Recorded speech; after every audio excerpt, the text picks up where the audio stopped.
Imagina viver em um país onde, por décadas, o simples ato de ir ao mercado era um exercício de sobrevivência financeira, onde o preço do arroz mudava não de mês em mês, mas de semana em semana, e às vezes até de um dia para o outro.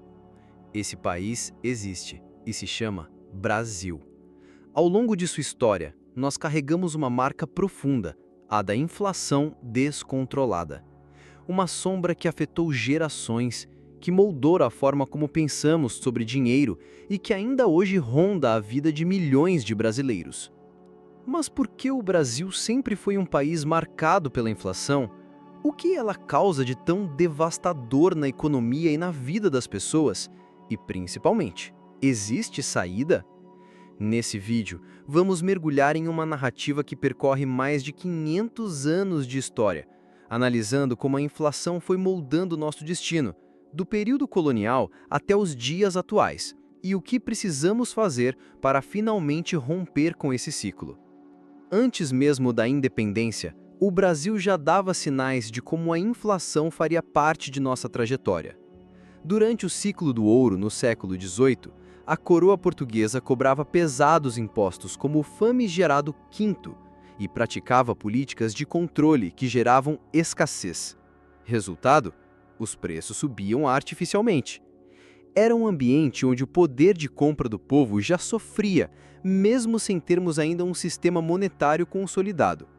No período imperial, com a criação do R$ 1.000, as finanças do país se desestabilizavam constantemente.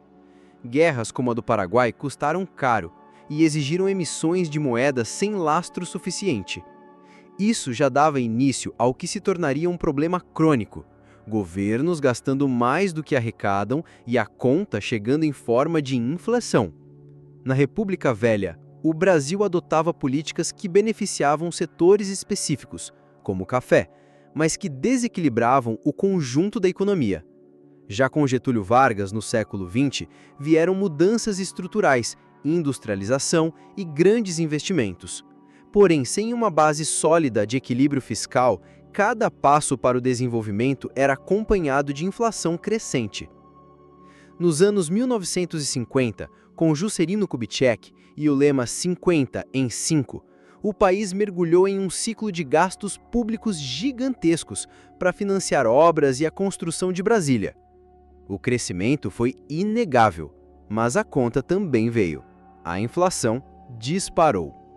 Se tem um período que marcou a memória dos brasileiros, foi a hiperinflação dos anos 1980 e início dos anos 1990. Imagine um salário que, no dia em que caía na conta, já estava perdendo valor em questão de horas. Famílias corriam para o mercado logo após receber, porque sabiam que esperar até o dia seguinte significava levar menos comida para casa. Em 1989, a inflação anual bateu 1972%. Isso significa que em apenas um ano, o dinheiro praticamente se dissolvia no bolso do trabalhador. Era uma economia do caos.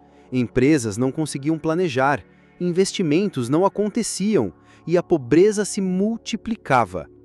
O Brasil estava preso em um círculo vicioso. Governos gastavam além da conta, emitiam moeda, os preços disparavam e novas tentativas de controle fracassavam. Entre os anos 1980 e início dos anos 1990, o Brasil lançou uma sequência de planos econômicos para tentar conter a inflação. Plano Cruzado, Plano Bresser, Plano Verão, Plano Collor. Todos tinham em comum medidas drásticas: congelamento de preços, troca de moedas, confisco de poupança. Alguns até deram resultados por alguns meses, mas logo a inflação voltava ainda mais forte. Esses planos mostravam que o problema era estrutural. Não bastava congelar preços ou mudar o nome da moeda. Era preciso atacar as raízes: gastos públicos descontrolados, falta de credibilidade do Estado e ausência de políticas monetárias consistentes.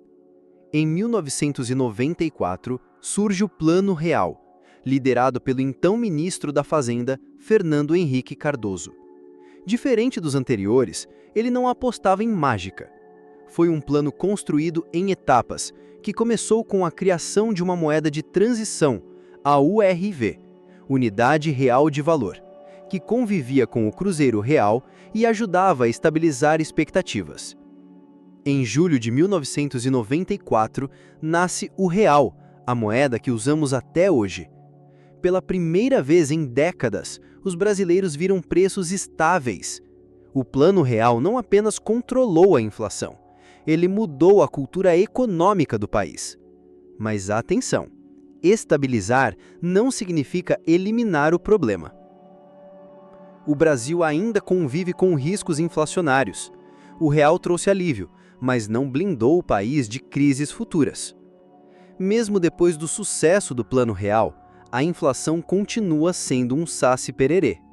Nos anos 2000, tivemos um período de estabilidade relativa, mas crises internacionais, desequilíbrios fiscais e erros de política econômica voltaram a gerar pressões.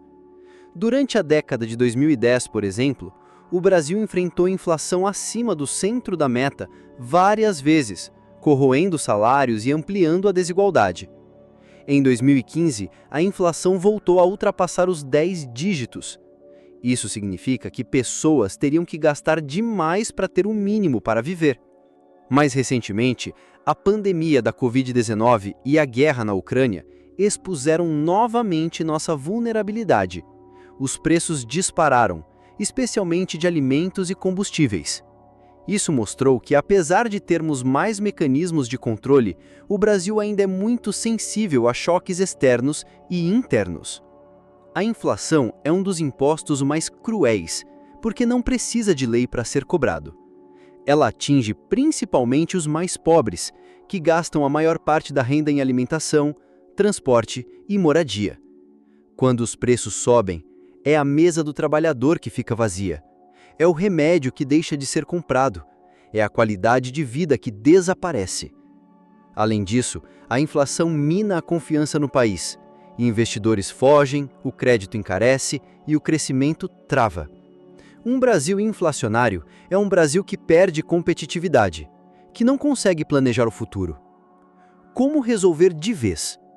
Resolver a inflação não é simples, mas sabemos quais são os caminhos. Responsabilidade fiscal. O governo precisa gastar apenas o que arrecada ou de forma sustentável. Política monetária consistente. O Banco Central precisa ter autonomia para controlar juros e expectativas. Reformas estruturais. Previdência, tributária e administrativa são fundamentais para reduzir custos e aumentar a eficiência do Estado. Aumento da produtividade. Só crescemos de forma saudável se produzirmos mais e melhor. Isso significa investir em educação, tecnologia e infraestrutura. Confiança e credibilidade. Países que transmitem segurança para investidores e cidadãos conseguem manter a inflação sob controle por mais tempo. Olhando para trás, vemos que a inflação não foi apenas um problema econômico. Foi um fenômeno que moldou comportamentos, destruiu sonhos e até derrubou governos. O Brasil do futuro precisa aprender com esses erros. O desafio não é apenas controlar a inflação hoje, mas criar mecanismos para que ela não volte a se tornar um pesadelo amanhã. Isso exige disciplina, compromisso com reformas e, principalmente, uma visão de longo prazo, algo que sempre faltou em nossa história. A inflação é a história de um Brasil que lutou contra o seu próprio descontrole.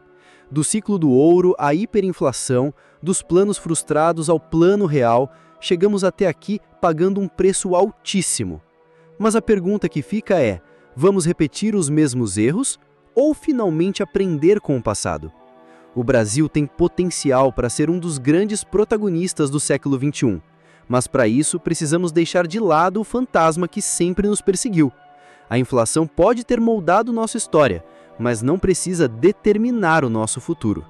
Se você gostou desse vídeo, considere deixar um like e se inscrever no canal. Deixe a sua opinião nos comentários e até o próximo vídeo, pessoal!